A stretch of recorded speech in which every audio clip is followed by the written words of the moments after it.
Welcome to new TV Telugu.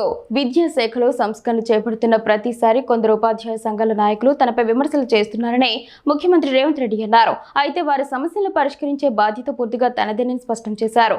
ఇకపై ఉపాధ్యాయ సంఘాలు తమ వ్యక్తిగత సమస్యల కోసం కాకుండా విద్యార్థుల భవిష్యత్తు కోసం ప్రభుత్వాన్ని ప్రశ్నించాలని పిలుపునిచ్చారు. ఫిన్లాండ్, జర్మనీ పర్యటన ముగించుకొని వచ్చిన ఉపాధ్యాయుల బృందంతో ఎంసీఆర్హెచ్ఆర్డీలో జరిగిన సమావేశంలో ఆయన వ్యాఖ్యలు చేశారు.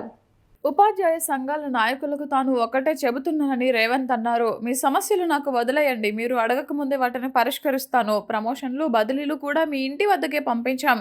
ఇకపై మీకోసం కాదు, విద్యార్థుల సమస్యల కోసం నాతో కొట్లాడండి అని సూచించారు. విద్యా వ్యవస్థను మరింత బలోపేతం చేయడంలో ఉపాధ్యాయులు కీలక పాత్ర పోషించాలని కోరారు. 2034 వరకు తానే ముఖ్యమంత్రిగా ఉంటానని వ్యాఖ్యానించిన రేవంత్ రెడ్డి ఆ లోపు ఉపాధ్యాయుల సమస్యల పరిష్కారానికి పూర్తి బాధ్యత వహిస్తానన్నారు. గతంలో ఎన్నడూ లేని విధంగా కేవలం 55 రోజుల్లో 11,000 మంది ఉపాధ్యాయులను నియమించామని గుర్తు చేశారు. ఇలాంటి నియామకాలు గతంలో ఎప్పుడైనా జరిగాయా అని ప్రశ్నించారు. ఈ ప్రభుత్వం ఉపాధ్యాయులదేనని, అందుకే వారి సంక్షేమానికి ప్రాధాన్యం ఇస్తోందని చెప్పారు. రాబోయే 5 ఏళ్లలో తెలంగాణ విద్యాశాఖను ప్రపంచ దేశాలు ఆదర్శంగా చూసే స్థాయికి తీసుకెళ్లాలని రేవంత్ పిలుపునిచ్చారు. పంచవర్ష ప్రణాళిక తరహాలో ఉపాధ్యాయ సంఘాలు ప్రతిజ్ఞ చేసి పనిచేయాలని కోరారు. అలాంటి కృషి చేస్తే విద్యారంగంలో విప్లవాత్మక మార్పులు వస్తాయని అన్నారు. దేశానికి విద్య, వైద్య రంగాల్లో తెలంగాణ నాయకత్వం ఎందుకు ఇవ్వకూడదని ప్రశ్నించారు. ఇకపై ప్రతి 6 నెలలకు ఒకసారి ప్రత్యేక సమావేశం ఏర్పాటు చేసి ఉపాధ్యాయ సంఘాల నాయకులతో నేరుగా చర్చిస్తానని సీఎం హామీ ఇచ్చారు. వారి సమస్యల పరిష్కారానికి క్రమం తప్పకుండా చర్యలు తీసుకుంటామని చెప్పారు. గతంలో 1వ తేదీన ఉద్యోగుల జీతాలు సమయానికి పడేవి కాదని, ఇప్పుడు మాత్రం అడగకుండానే ప్రతి నెల 1వ తారీఖున జీతాలు జమ చేస్తున్నామని తెలిపారు. అవుట్సోర్సింగ్ ఉద్యోగులకు కూడా అదే రోజు వేతనాలు చెల్లిస్తున్నామని వెల్లడించారు. ఏ అనుభవం లేకుండానే నేను ఆ గతంలో ఏ మంత్రి చేయలే. అనుభవం లేకపోయినా 30 నెలల నుంచి తెలంగాణ రాష్ట్రాన్ని అయితే కలగాపులగం అయితే చేయలే కదా, జాగ్రత్తగా నేను నడుపుతున్నా కదా. మరి ప్రభుత్వంలో మీరు చదువు చెప్తే చదివిన ఒక స్టూడెంట్ ఈరోజు తెలంగాణ రాష్ట్రాన్ని దారిలో పెట్టగలుగుతున్నాడు, పరిపాలన అందిస్తున్నాడు. ఈ దేశంలో చాలామంది ముఖ్యమంత్రులు లేకపోతే ఈ దేశ ప్రధానమంత్రి వచ్చినప్పుడు కూడా నాతో కలిసి పనిచేయి, భవిష్యత్తు బాగుంటుంది అనే పరిస్థితి వచ్చిందని మీరు చెప్పిన చదివే కదా. నేనేం వేరే బయటికి పోలే కదా. ముఖ్యమంత్రి అయినాక పోయినా హార్వర్డ్ యూనివర్సిటీకి పోయినా. ఆ చదువు ఎట్లుంటుందో చూద్దాం మా గవర్నమెంట్ బడి కంటే అని. కానీ మీరు ఇచ్చిన ఫౌండేషనే అక్కడ నాకు పనికొచ్చింది. నేను కూడా రీసెంట్గా ఎగ్జిక్యూటివ్ ఎడ్యుకేషన్ కోసం హార్వర్డ్ పోయి వచ్చిన. ఈ దేశంలో నాకు తెలిసి మరి ఎవరైనా ముఖ్యమంత్రులు పోయినో పోలేదో నాకు తెలియదు, పెద్దలు కేశవరావు గారు చెప్పాలా. ఇప్పుడున్న ఎడ్యుకేషన్ సిస్టమ్ మిమ్మల్ని పంపించడమే కాదు, as a state chief minister నేను కూడా వెళ్ళి చూసిన అసలు ఏంది. హార్వర్డ్ నుంచి గొప్ప గొప్ప మేధావులు వస్తారు, నోబెల్ గ్రహీతలు వస్తారు, యూనికార్న్స్ వస్తారు అని అంటే చూద్దాం అది కూడా అని. మీరు ఎట్లయితే 5 రోజులు మార్నింగ్ టు ఈవినింగ్ ఉందో same exact morning 9 to evening 7, 5 days continuous, ½ an hour lunch break, కంప్లీట్గా కూర్చొని వచ్చిన క్లాస్లో నేను. చూద్దాం చదువు ఎట్లుంటుందో అని. చదువుతో పాటు క్రమశిక్షణను కూడా నేర్పుతుంది క్లాస్ రూమ్. క్రమశిక్షణ లేనోడు జీవితంలో ఎందుకు పనికిరాడు, ఎందుకన్నా పనికొచ్చినా తాత్కాలికమే. తెలివి తక్కువన క్రమశిక్షణ ఉంటే ఎక్కువ పని చేయొచ్చు. తెలివి ఎక్కువన క్రమశిక్షణ లేకపోతే సరైన సమయానికి వాడు అక్కడికి రానే రాడు. దానివల్ల ఏం ఉపయోగం. మహామేధా ఉంటాడు కానీ పరీక్ష రోజు పరీక్ష రాయకపోతే ఏమవుతాడు.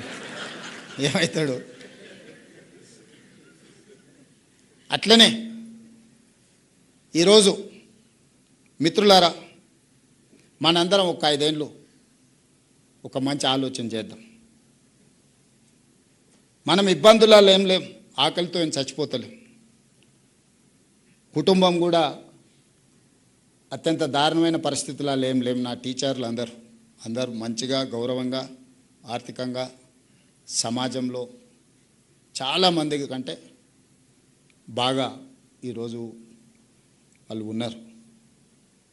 వాళ్ళు సంఘాలు ఒకవేళ మీకు చెప్పిన మీరు సొంతంగా ఆలోచన చేసుకోండి. మీరే నాయకులను తయారు చేసేది కూడా మీరే. 5 సంవత్సరాలు మేము పేద విద్యార్థుల కోసం, ప్రభుత్వ పాఠశాలకు వచ్చే పిల్లల కోసమే మేము అంకితం అవ్వదలుచుకున్నాము. 5 సంవత్సరాల తర్వాత మేము వెనక్కి తిరిగి చూసుకుంటాం. ఒకవేళ ఏమైనా కోల్పోతే మా రేవంత్ అన్న దగ్గరకు పోయి మేము కొట్లాడి తెచ్చుకుంటామని మీరు మనసులో పెట్టుకోండి. 34 వరకు నేనే ఉంటా, మీకు ఎవ్వరికి ఏం అనుమానం లేదు. ఈరోజు 26, 31 వరకు పిల్లల కోసం పనిచేయండి. ఈ 5 ఏళ్ళు మీ బాధ్యత నేను తీసుకుంటా. మీరు అడగకుంటేనే మీ సమస్య జెన్యూన్ ఇష్యూస్ ఏమున్నా 6 నెలలకోసారి ఒక హాఫ్ డే మీ సంఘాలను మీ నాయకులను పిలిచి కూర్చోబెట్టి క్వాలిటీ డిస్కషన్ చేసి చీఫ్ సెక్రటరీ కానీ ఎవరికైనా అంతెందుకు 2 విషయాలు మీతో పంచుకోదలుచుకున్నా.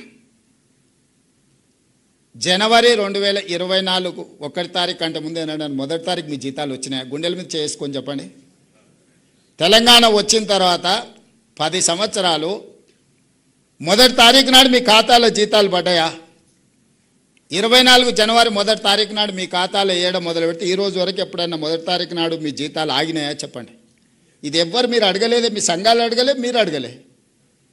ప్రతి నెల 1 తారీఖు నాడు ఈ ప్రభుత్వం కోసం ప్రజల కోసం పనిచేసే వాళ్ళకి జీతం ఇవ్వకపోతే ప్రభుత్వం వైఫల్యం చెందినట్టే. ప్రభుత్వానికి నాయకత్వం వహించిన ఎవరి కుర్చీలున్నా వాళ్ళు విఫలం చెందినట్టే అని ఒక నైతిక బాధ్యత తీసుకొని ప్రతి నెల 1 తారీఖు నాడు మీ ఖాతాలో జీతాలు వేస్తున్నా. మీ పిల్లల చదువుల కోసం మీ ఇళ్ళ కోసం లోన్ తెచ్చుకుంటే మీ చెక్స్ డిజైనర్ అయి మీ సిబిల్ స్కోర్ పాడైపోయి మండి పద్దుల కింద మీ ఖాతాలు మారి బ్యాంకుకి వెళ్తే మీకు అప్పు పుట్టని పరిస్థితి ఉండే. ఈరోజు రెగ్యులేట్ చేసుకుంటూ వచ్చిన కదా. ఈరోజు అవుట్సోర్సింగ్ కాంట్రాక్ట్ వాళ్ళని కూడా రెగ్యులేట్ చేయమని చెప్పిన కదా. ఒకప్పుడు పాఠశాలలో ఊడ్చుకునేది మీరే, తుడుచుకునేది మీరే, గంట కొట్టుకునేది మీరే, అవునా? నేను రాగానే అమ్మ ఆదర్శ పాఠశాల పెట్టి సంఘాలకు బాధ్యత ఇచ్చి ఊడ్చే తుడిచే పని నుంచి మీకు విముక్తి కలిగించిన కదా. టీచర్ అనేవాడు క్వాలిటీ చదివియడానికి వచ్చింది, ఊడవనికే తూడవనికే గంట కొట్టనికే కాదు. మీకున్న అనుభవాన్ని పిల్లలకు ఉపయోగించాలనేది నా ఆలోచన. పిల్లల బట్టలు కావచ్చు, డైట్ ఛార్జెస్ 10 సంవత్సరాలు పెంచకపోతే నేను వచ్చి 40% పెంచిన. కాస్మెటిక్ ఛార్జెస్ 16 ఇయర్స్ పెంచకపోతే నేను వచ్చి 210% కాస్మెటిక్ ఛార్జెస్ పెంచిన పేద పిల్లలకు. ఏవేమి చేయగలమో స్కూల్స్లలో రిఫార్మ్ తీసుకొచ్చినాం. ఈరోజు మనం సెంట్రల్ కిచెన్స్ డిజైన్ చేసి ఎంత బెస్ట్ బ్రేక్ఫాస్ట్ ఇవ్వడానికి ప్రయత్నం చేస్తున్నాం. ఒకరోజు పాలు, ఇంకొక రోజు రాగి జావా, ప్రోటీన్ ఫుడ్ ఇవ్వాలని ఈరోజు మనం ప్రయత్నం చేస్తున్నాం. వాళ్ళే కాదు, 1.5 లక్ష ఉండే టీచర్లకు లెక్చరర్స్ కూడా బ్రేక్ఫాస్ట్ లంచ్ అఫీషియల్గా మిమ్మల్ని కూడా ఇందులోనే మీరు కూడా ఉదయమే ఇంటి దగ్గర మేడం కోపం వచ్చి బ్రేక్ఫాస్ట్ పెట్టకపోతే మా సోదరులు స్కూల్కి వచ్చి తినవచ్చు అని పెట్టిన కదా. ఇవన్నీ కూడా కన్సర్న్తో హ్యుమానిటీతో చేస్తున్నా నేను. ఇదేదో అధికారం ఉంది కాబట్టి అథారిటేటివ్ డెసిషన్స్ కావు ఇవి. ఒక మానవీయ కోణంలో ఆలోచన చేస్తున్నాం. మనిషికి సంబంధం ఉండాలి, మనిషికి మీద ఒక మనిషికి విశ్వాసం ఉండాలి. మానవ సంబంధాలే ఈ దేశాన్ని నిలబెట్టిన 1000 సంవత్సరాలైనా. యుద్ధాలు జరిగినా, రాజ్యాలు కోల్పోయినా మానవ సంబంధాల మీదనే జరిగినాయి కదా ఇవన్నీ. అభివృద్ధి చెందిన దేశాలు ఏవైనా ఉన్నాయంటే మానవ సంబంధాలు లేని దేశాలు ఏవైనా అభివృద్ధి చెందినా అవి నిలబడ్డాయా? ఈరోజు మానవ సంబంధాలను పునరుద్ధరించాలి. విద్యార్థులకు టీచర్ల మీద గౌరవం ఉండాలి, విద్యార్థులకు తల్లిదండ్రుల మీద ప్రేమ ఉండాలి. ఈ హ్యూమన్ కనెక్టివిటీ కోసం నేను చేస్తున్న ప్రయత్నం. ఒకప్పుడు మేము 7 మంది అన్నదమ్ములో ఒక సిస్టర్, 2-3 రాత్రికి ఇంటికి వచ్చిన రాకపోయినా మా అమ్మకి ఏదో పిల్లగాడు రేపు వస్తాడులే అనుకునేది. ఇప్పుడు మీకు ఉన్నది ఒకడే పిల్లగాడు, వాడు 5 నిమిషాలు రాకపోతే మీరు ఎంత హైరాణ పడుతున్నారో మీరు చూస్తలేరా? 2 పిల్లలు రేర్.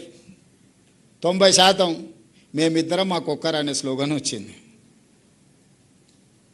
మరి ఆ పిల్లల మీద మనం ఇంత ఫోకస్ పెడుతున్నప్పుడు వాడిని తీసుకొని పోయి హాస్టల్లో వేసినాం అనుకో,